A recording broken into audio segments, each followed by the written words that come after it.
Assalamualaikum warahmatullahi wabarakatuh. Halo anak-anak ibu kelas 7 yang ibu sayangi dan juga ibu banggakan.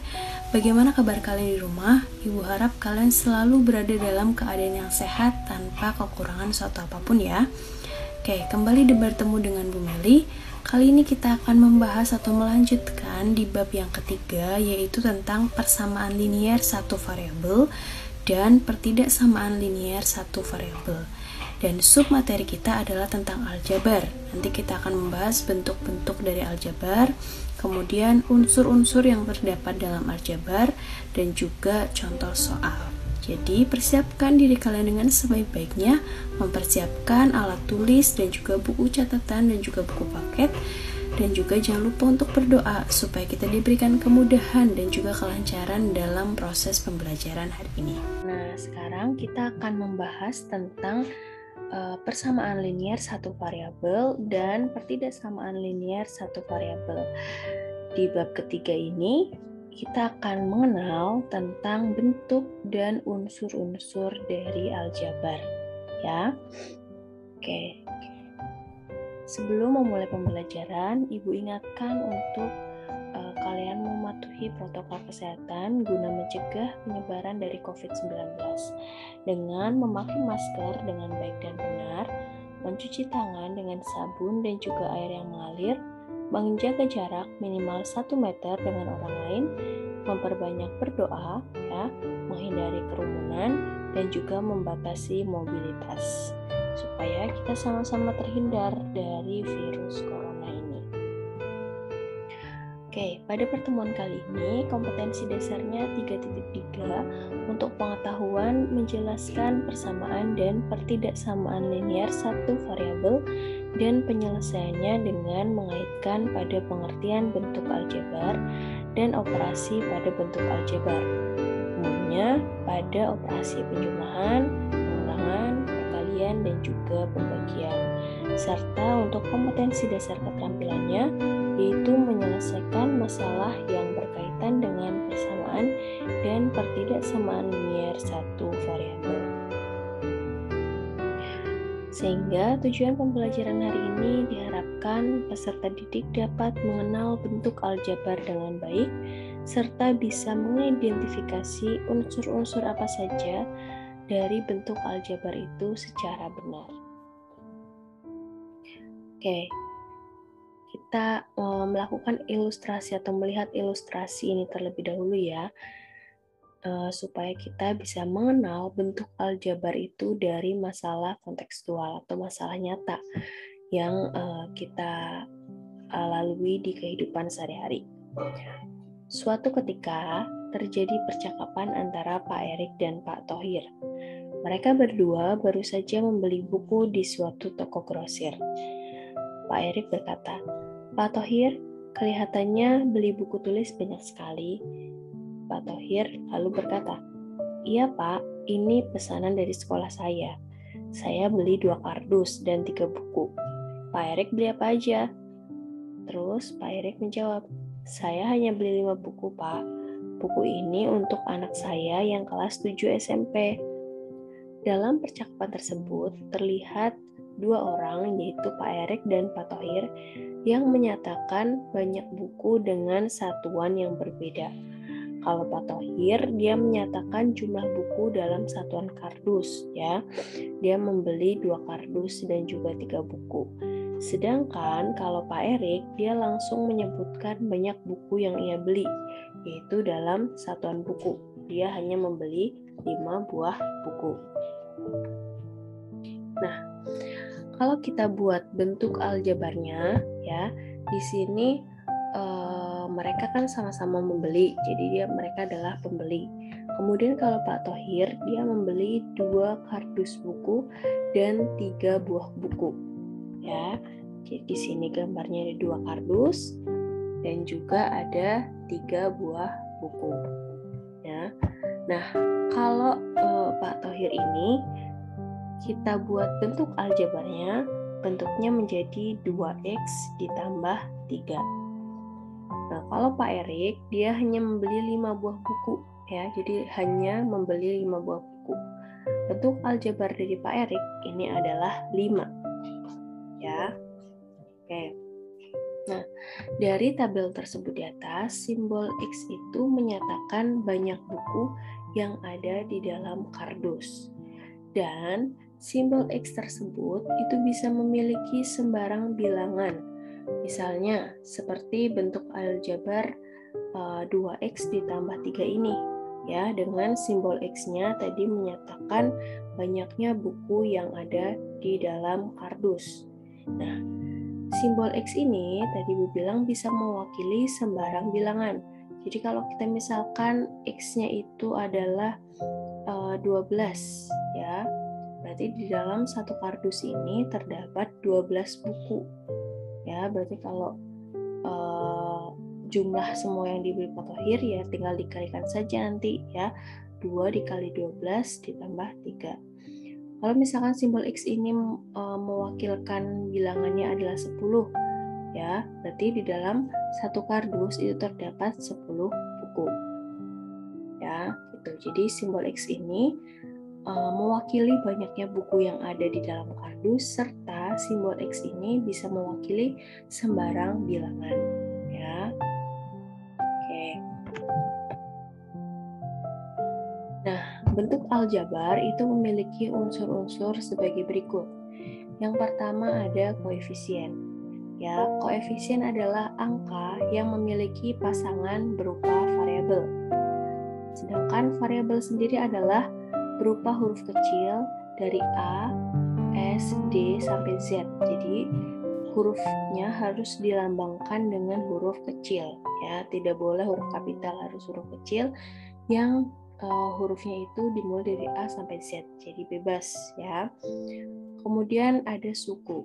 Suku adalah bentuk aljabar yang dipisahkan oleh tanda penjumlahan maupun pengurangan. Jadi dipisahkan oleh operasi dari bilangan tersebut ya. Kemudian ada konstanta. Konstanta itu hanya berupa angka atau bilangan saja. Jadi dengan kata lain, konstanta ini dia berdiri sendiri ya, tidak ada variabelnya. Tuh, kalau koefisien tadi di belakangnya itu harus ada si variabel. Ya, misalnya tadi dari bentuk aljabar yang dibeli oleh Pak Thohir ya, 2x ditambah 3. Berarti kalau 2x ditambah 3 yang menjadi koefisien itu siapa? Yang menjadi koefisien itu adalah si 2-nya itu, karena di belakangnya ada variabelnya. Ya, dia memiliki pasangan berupa variabel, yaitu si x. Ya, variabel itu berupa huruf. Ya. Berarti 2-nya adalah koefisien, kemudian x-nya itu adalah variabel. Lalu kalau suku, sukunya itu dia tadi dipisahkan oleh tanda penjumlahan maupun pengurangan.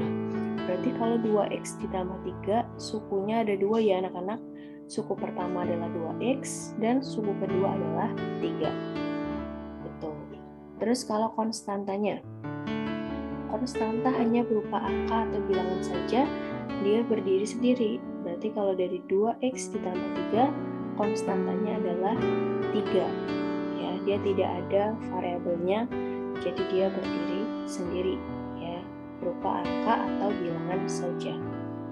Tuh, sampai sini paham ya? Oke. Nah, untuk lebih paham lagi, kita perhatikan ilustrasi atau gambar berikut ini ya. Misalnya di sini dalam suatu kotak terdapat beberapa bola. Sedangkan dalam satu tabung terdapat juga beberapa bola dalam jumlah yang lain. Misalkan kalau kita simbolkan kotak itu adalah X dan tabung kita simbolkan dengan Y. Oke. Jadi kalau ada dua buah bola, ya, dua buah bola seperti ini, berarti bentuk aljabarnya adalah 2. Nah, tangannya adalah 2 bola. Kemudian kalau ada satu kardus, ya, berarti kan dia berisi beberapa jumlah bola, ya. Berarti satu kardus bentuk aljabarnya adalah X, ya. Satu kotak bola atau satu kardus bola boleh. Terus kalau misalkan ada 2 buah kotak, nah berarti di sini kan kotak pertama berisi beberapa bola, kotak kedua juga berisi beberapa bola. Nah, tadi simbol dari kotak adalah X. Berarti kalau dua kotak, nanti X ditambah dengan X atau 2X. Ya. Jadi, yang merupakan dua kotak bola. Kemudian kalau ada dua kotak, kemudian ditambah lagi ada 4 buah bola. Nah, berarti kotaknya ini ada dua, berarti X ditambah X ya, menjadi 2X ditambah 4 buah bola. Ada 1, 2, 3, dan 4. Berarti bentuk aljabar dari dua kotak dan 4 bola adalah 2X ditambah 4. Sampai di sini paham ya? Jadi bola tadi dia menjadi bentuk dari koefisien ya, karena dia yang berada di dalam tabung ataupun berada di dalam kotak. Nah, kemudian kalau ada dua buah kotak dan juga satu tabung, kemudian ditambah lagi ada 4 buah bola. Bentuknya menjadi, kalau kotak dia jadi 2X ya. Kotak tadi kita misalkan X jadi 2X. Tabung kita misalkan Y. Karena 1 jadi ditulis Y saja ya. Kemudian bolanya jadi koefisien, bolanya itu 1, 2, 3, 4 ditambah 4. Jadi bentuk aljabar dari dua kotak, satu tabung dan juga 4 bola adalah 2X ditambah Y ditambah 4. Oke, sampai sini paham ya. Lanjut.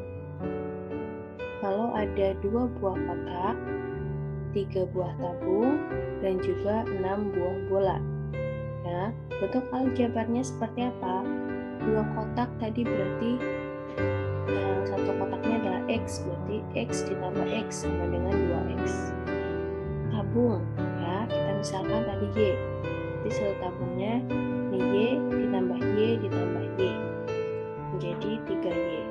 Ditambah jumlah bolanya ada 6. Jadi 6. Jadi bentuk aljabar untuk 2 kotak, 3 buah tabung bola, dan juga 6 buah bola adalah 2X ditambah 3Y ditambah 6. Di sini paham ya? Oke. Nah, pada kegiatan pengamatan, kita mengenal beberapa bentuk aljabar, seperti ada 2X, 2X, 2X ditambah 4, 2X ditambah 3, 2X ditambah 3Y ditambah 6. Nah, bentuk-bentuk yang dipisahkan oleh tanda penjumlahan itu disebut dengan suku. Ya, jadi kalau 2 ini hanya ada satu suku, ya. X juga satu suku, 2X satu suku. Kalau 2X ditambah 4 berarti ini suku pertama, 2X suku pertama, 4 adalah suku kedua.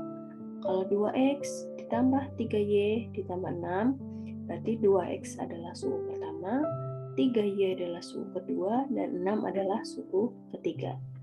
Nah, berikut nama-nama bentuk aljabar berdasarkan banyaknya suku.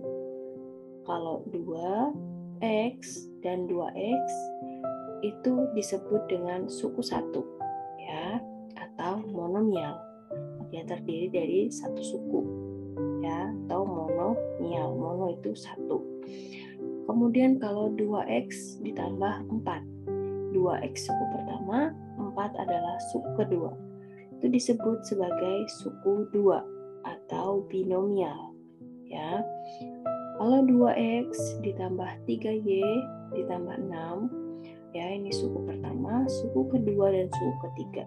Disebut sebagai suku 3 atau trinomial. Nah, untuk bentuk aljabar yang tersusun atas lebih dari 3 suku dinamakan sebagai polinomial.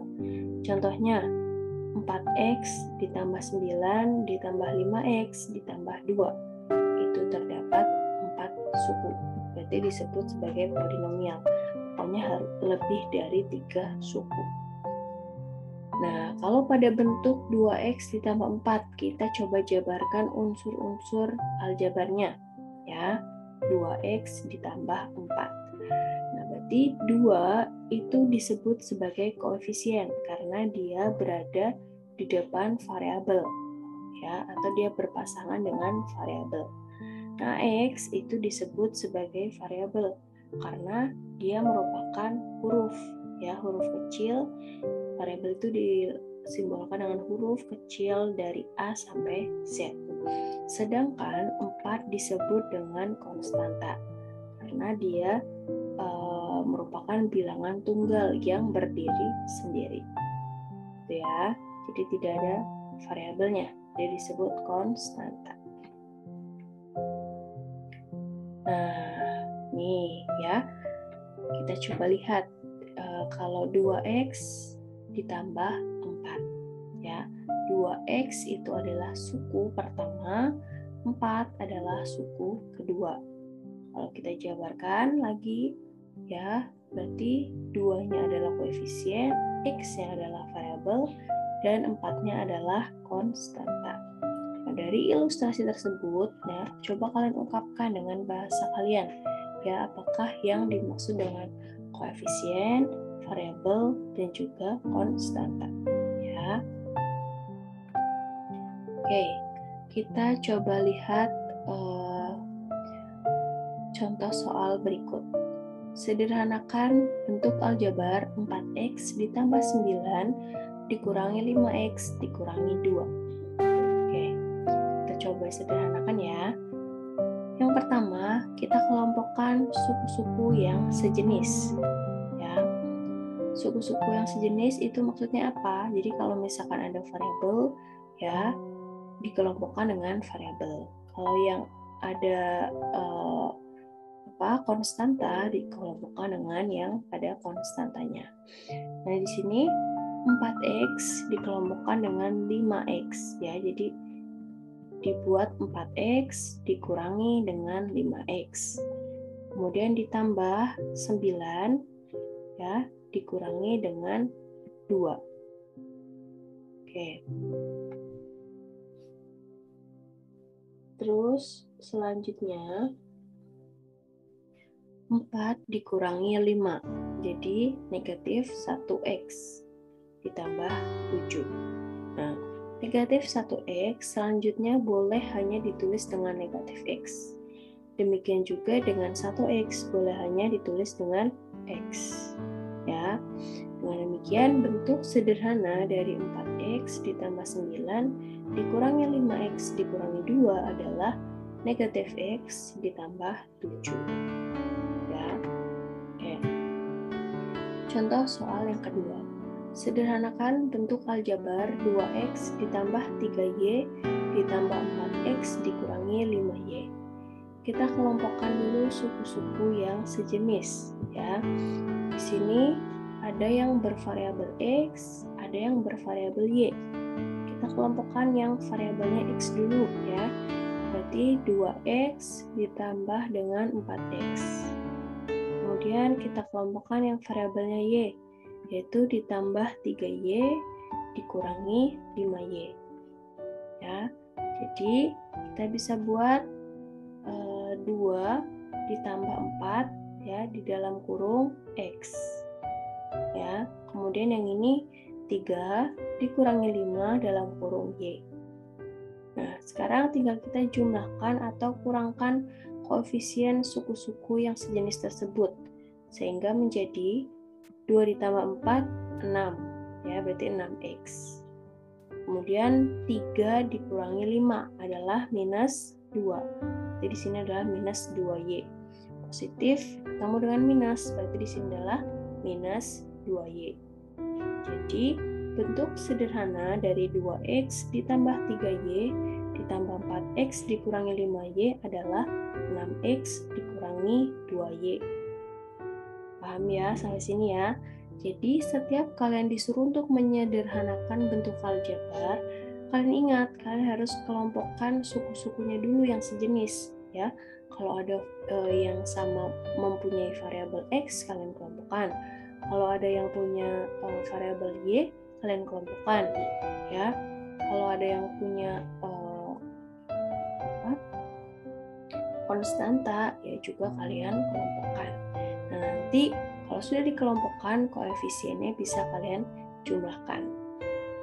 Gitu ya. Oke. Nah, itu dia untuk pembelajaran kita hari ini.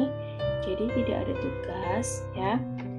Kalian pelajari lebih jauh ya tentang unsur-unsur atau bentuk dari aljabar yang sudah Ibu jelaskan tadi. Baik, demikian yang dapat Ibu sampaikan. Ibu akhiri, wabillahi taufiq wal hidayah. Wassalamualaikum warahmatullahi wabarakatuh.